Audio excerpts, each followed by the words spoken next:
एक बार पुनः स्वागत है आपका अपने YouTube चैनल हिंदी सन्मार्ग में। हमारे चैनल को सब्सक्राइब करें, लाइक करें, शेयर करें। आज हम इस कक्षा में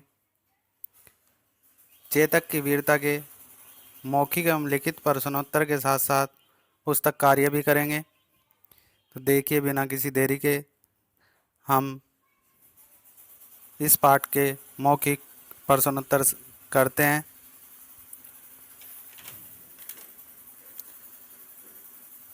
पहला क्या प्रश्न है इसमें, इस कविता के रचयिता कौन है?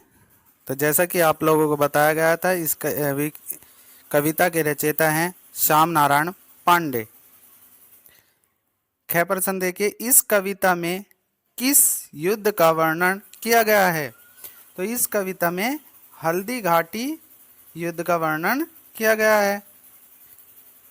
अरि मस्तक से क्या अभिप्राय है? तो अरि मस्तक से अभिप्राय है, अरि कहते हैं दुश्मन को और मस्तक यानी माथा या मस्तक।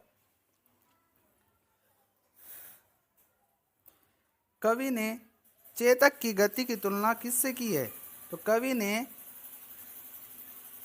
चेतक की गति की तुलना हवा से की है।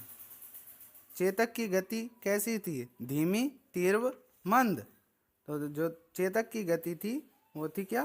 तीव्र। चेतक का अद्भुत साहस देखकर कौन तंग रह गया? तो चेतक का अद्भुत साहस देख दुश्मन तंग रह गए। कविता की पंक्तियां पूरी कीजिए। भाला गिर, ये वाली पंक्ति तुम्हारी यहाँ से ये अंतिम वाला पद है, तो ये पंक्ति पूरी हो जाएगी। भाला गिर गया निरा निशंक, है टापों से खन गया अंग, बैरी समाज रह गया तंग, घोड़े का ऐसा देख रंग। तीसरा प्रश्न देखिए, काव्यांश को पढ़कर प्रश्नों के उत्तर दीजिए। गिरता न कभी चेतक तन पर, राणा प्रताप का कोड़ा था, वह दौड़ रहा अरिमस्तक पर, या आसमान पर घोड़ा था। तो जैसा कि आप सब इसका भावार्थ जानते होंगे, क्योंकि आपने पिछली कक्षा में इसके भावार्थ को जाना। इसका प्रश्न उत्तर देखिए, किन पंक्तियों से पता चलता है कि महाराणा प्रताप चेतक से बहुत प्रेम करते थे? तो ये जो प्रथम दो पंक्ति लिखी गई हैं, गिरता न कभी चेतक तन पर, राणा प्रताप का कोड़ा था, इन पंक्तियों से पता लगता है कि वे चेतक से बहुत प्रेम करते थे। ख प्रश्न देखिए, चेतक किस पर दौड़ रहा था? तो चेतक दुश्मन के माथे पर दौड़ रहा था, क्योंकि ये लिखा हुआ है वह दौड़ रहा अरिमस्तक पर। जो अरि माने दुश्मन, शत्रु, और मस्तक यानी माथा।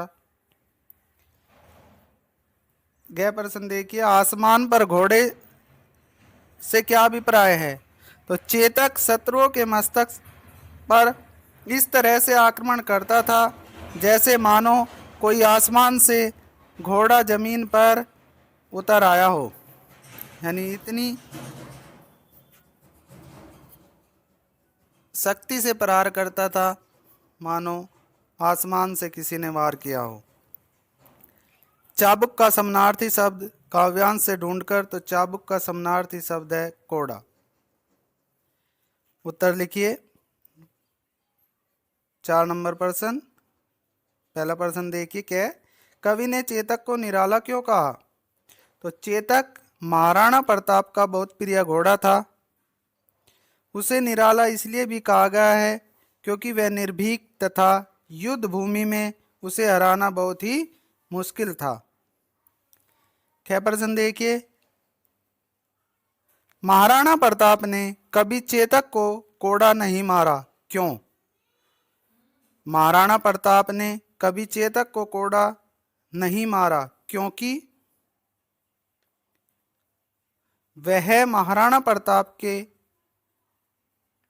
मात्र इशारे से ही समझ जाता था, यानी जब तक महाराणा प्रताप उसको इशारा करते थे उससे पहले ही वह महाराणा प्रताप की बातों को समझ जाता था। गया प्रश्न, चेतक शत्रुओं पर किस प्रकार टूट पड़ता था? तो चेतक शत्रुओं की सेना पर भयानक बादलों की तरह टूट पड़ता था। गया देखियो, कविता से चेतक की क्या प्रमुख विशेषता उभर कर आती है? चेतक बहुत फुर्तीला तथा शक्तिशाली था। उसकी गति पवन से भी तेज थी। वह स्वामी भक्त था। इसी स्वामी भक्ति और वीरता के कारण ही इतिहास में चेतक का स्थान अमर है। देखिए अब भाषा बोध देखिए।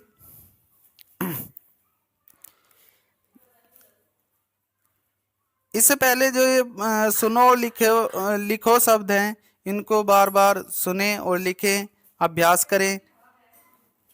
महाराणा प्रताप, पुतली, अरिमस्तक, निर्भीक, करवालो, व्रज में, निशंक, गहर, चौकड़ी, विकराल। अब भाषा बोध देखिए। दिए गए शब्दों में से उपसर्ग अलग करके लिखिए। तो जो उपसर्ग होते हैं शब्दांश के प्रथम में जुड़ने वाले वे शब्दांश जो मूल शब्द से पहले जुड़कर उसके अर्थ को परिवर्तित कर देते हैं उपसर्ग कहलाते हैं। जैसे निर्भीक, निर और भीक। यानी जो भी शब्द होता है मूल शब्द उसका कोई ना कोई अर्थ होता है और उससे पहले जो भी शब्दांश जुड़ेंगे वो कहलाएंगे उपसर्ग। खे देखियो, सुगढ़, सुधन घड़। गे देखो, प्रताप, प्र धन ताप। उत्साह, उत धन सहा। भरसक, भर धन शक। निपुण, निधन पूर्ण। अब दूसरा प्रश्न देखिए, मूल शब्द और प्रत्यय को जोड़कर नया शब्द बनाएं। अब की बार प्रत्यय हैं वे शब्दांश जो मूल शब्द के अंत में जोड़कर उसका अर्थ परिवर्तित कर देते हैं वे प्रत्यय कहलाते हैं। नद, धन ई, नदी। दौड़, धन ना, दौड़ना। गिर, धन आवट, गिरावट। चढ़, धन आई, चढ़ाई।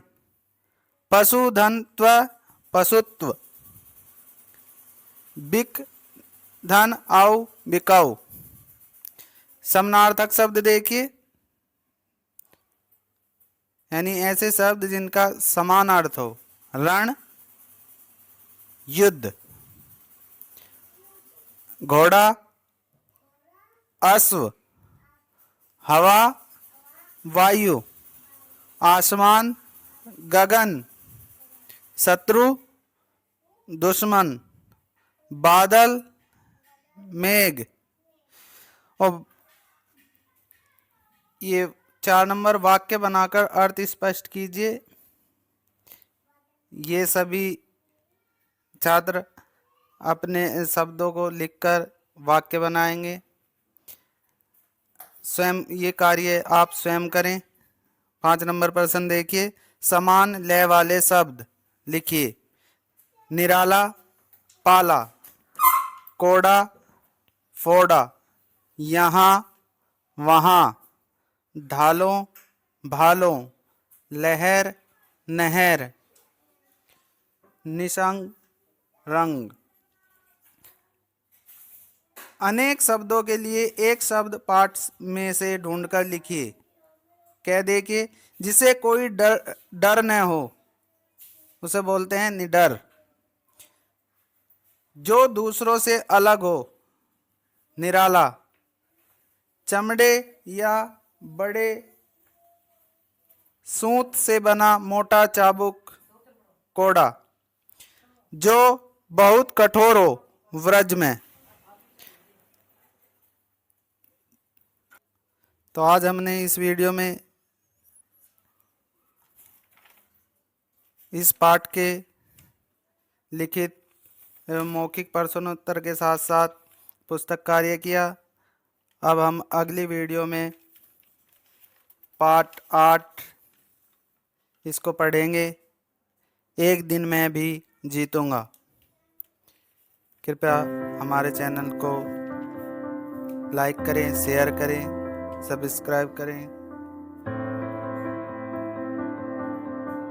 ताकि हम आपके लिए निरंतर कक्षाएं जारी रख सकें। धन्यवाद।